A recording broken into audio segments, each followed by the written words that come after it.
Avec les réseaux sociaux, les finis à la pisse autrefois inconnus se sentent pousser des ailes. Seb, il soulève ça?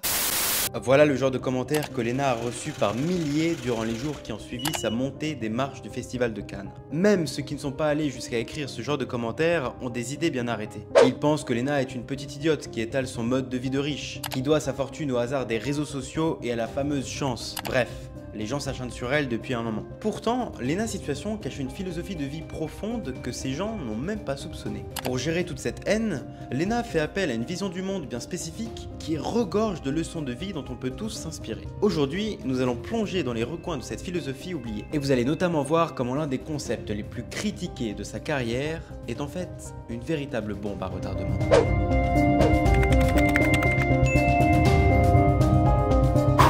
Léna Mafouf crée sa chaîne en 2015 autour du lifestyle et de la beauté. En quelques années, elle se construit une véritable audience qui fait aujourd'hui d'elle une des influenceuses françaises les plus suivies. Met Gala, Festival de Cannes, collaboration avec les plus grandes marques et les plus grands créateurs. Léna est sur tous les fronts, et où qu'elle soit, elle fait sensation. Ses fans se régalent quand elle sort une nouvelle vidéo, autant que ses haters l'insultent lorsqu'ils voient ses photos. Le truc, c'est que les gens qui ne la soutiennent pas font tous la même chose. Ils lui collent l'étiquette de la jeune star un peu neuneux qui n'est là que pour la célébrité et les grosses tunasses. Mais c'est une énorme erreur, car si Léna a réussi à atteindre la sphère des personnalités les plus influentes, elle a fait l'exact opposé de ses concurrents. Au milieu des stars perverties par la célébrité et bourrées d'artifices, Léna a tiré son épingle du jeu grâce à une intelligence que personne ne lui reconnaît. Et c'est juste ici que se cache le premier trait de sa philosophie.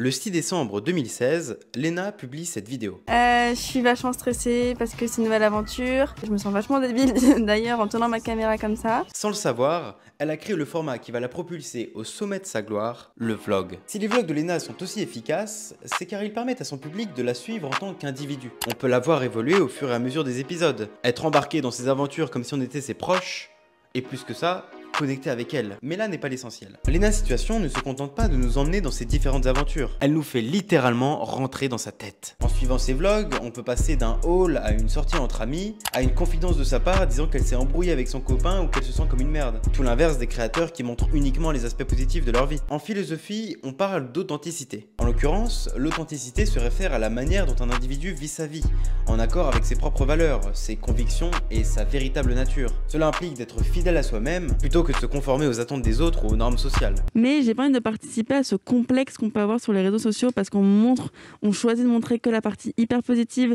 la vie sympa, je me réveille, je suis maquillée, je mange du granola. Et j'ai dit bon allez, on va jouer la carte de l'honnêteté. Aujourd'hui c'est compliqué, je vais vous expliquer pourquoi.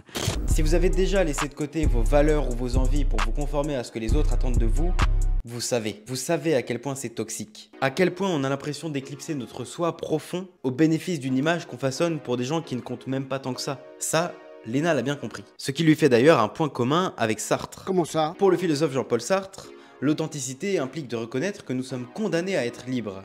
C'est-à-dire que nous sommes responsables de nos propres choix et de nos actions. L'exigence d'authenticité représente le premier précepte de la morale sartrienne. Être authentique, c'est accepter consciemment, prendre sur soi et supporter le paradoxe de l'existence humaine et de notre échec. Selon lui, le fait de se mentir à soi-même et de renier sa liberté est un déni de l'authenticité. Léna adopte donc une logique simple mais rudement pertinente. Mieux vaut jouer carte sur table quitte à être critiqué plutôt que de jouer un rôle qui n'a rien à voir avec la réalité. Voilà qui évite bien des névroses. Réveillez-vous! C'est notamment le meilleur moyen de faire venir à soi des personnes qui nous ressemblent vraiment. Et l'exemple de Léna l'illustre à merveille au regard des amis qu'elle côtoie aujourd'hui. Néanmoins, ça ne fait pas tout. Rester seul et intègre ne suffit pas à affronter les épreuves de la vie auxquelles on peut être confronté, et à avoir des amis de qualité non plus. Pour augmenter ses chances d'aller loin et de rester solide en période de crise, il va falloir faire appel à un élément bien plus important.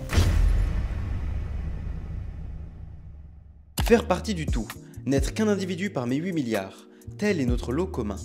Et pourtant, chaque être est unique, possède ses propres particularités physiques et intellectuelles, qualités rares ou défauts qui le distinguent de tout autre et dont il ne peut que s'accommoder. Dans les 45 petites nouvelles de son recueil Étranges d'ordinaire, Vincent Everhart nous emmène à la rencontre de personnages fantastiques, comme vous et moi finalement, pourtant si différents. Comme vous l'aurez deviné, cette vidéo est financée par mon ami Stéphane Ocant et sa maison d'édition Bougainvilliers Éditions, avec le recueil de nouvelles Étranges d'ordinaire. L'ouvrage en question se lit vraiment bien et il est plein de rebondissements. Je vous en dis pas plus, vous aurez l'occasion d'en découvrir des parties au cours du reste de la vidéo. Si vous voulez vous le procurer, tout se trouve en description.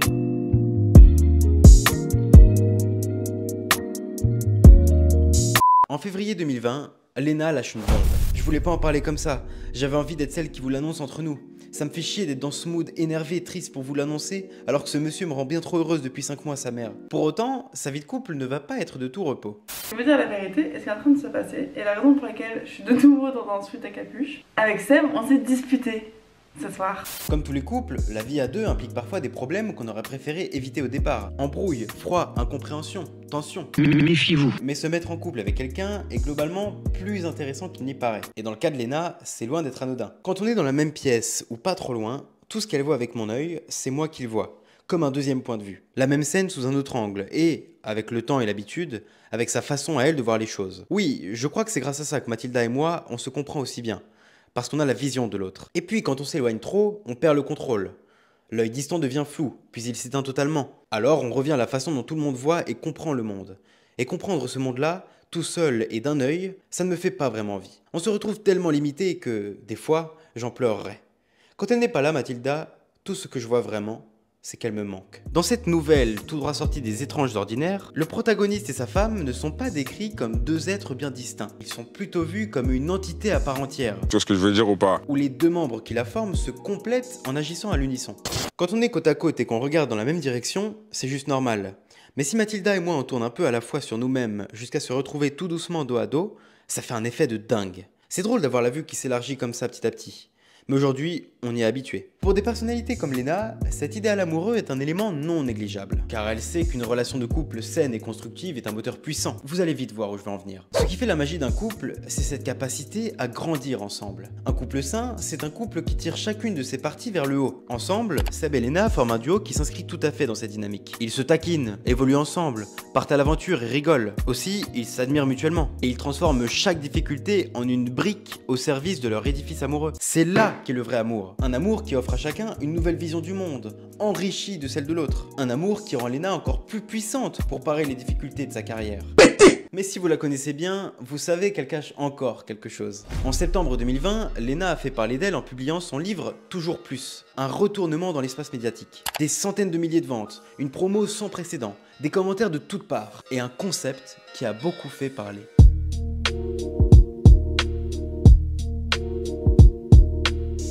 Toujours plus de Léna Situation.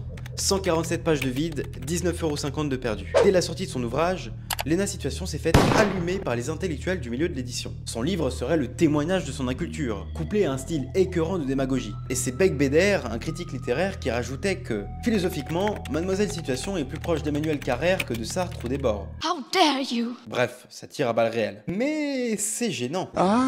C'est gênant parce que l'idée générale du livre est en fait une véritable bombe à retardement. Et l'ancien coquet de Beck Beder est passé à côté de l'essentiel. C'est clairement une tentative pour disqualifier un auteur. Plus est égal à plus. Alors c'est vrai que dit comme ça, l'idée paraît simpliste. On est bien loin du style de Kant ou de Spinoza qui ont marqué des générations entières avec leurs essais. Son livre fait enfantin, et il survole des concepts et des idées assez basiques comme le harcèlement scolaire ou les relations toxiques au collège, avec un soupçon de conseil un peu bateau. How dare you? Mais le mantra positiviste du « toujours plus » a bien plus de valeur qu'on le pense. Notamment parce que si on creuse un peu, il fait directement écho à une philosophie bien connue. En te levant le matin, rappelle-toi combien précieux est le privilège de vivre, de respirer, d'être heureux. N'attends pas que les événements arrivent comme tu le souhaites. Décide de vouloir ce qui arrive, et tu seras heureux. La philosophie stoïcienne, ici représentée par Marc Aurèle et Piquette, part d'un constat simple. Il y a des choses que les hommes contrôlent, d'autres qu'ils ne contrôlent pas. Pour connaître la tranquillité d'esprit, il faut se concentrer sur ce qu'on contrôle et changer chaque malheur en opportunité de gagner en sagesse. Bon, l'idée paraît simple en apparence, presque simpliste tellement elle est évidente. Mais ce n'est que lorsqu'on l'applique qu'on réalise vraiment sa puissance. Et Beck Beder ferait bien d'en prendre de la graine. C'est tellement évident que je suis obligé de le rappeler. How dare you? C'est en ça que le toujours plus de Léna Situation est une véritable bombe à retardement. Ce qu'on qualifie de problème en premier lieu peut en fait se transformer en outil pour devenir plus sage et plus intelligent. Et à travers son parcours, la jeune Mafouf en a fait une belle démonstration. C'est aussi le cas d'un homme dont j'ai eu l'occasion de vous parler récemment. Un homme qui, enfermé dans une vie mensongère à son insu, a pu atteindre la vérité. Je vous raconte son histoire dans un instant, seulement si vous cliquez.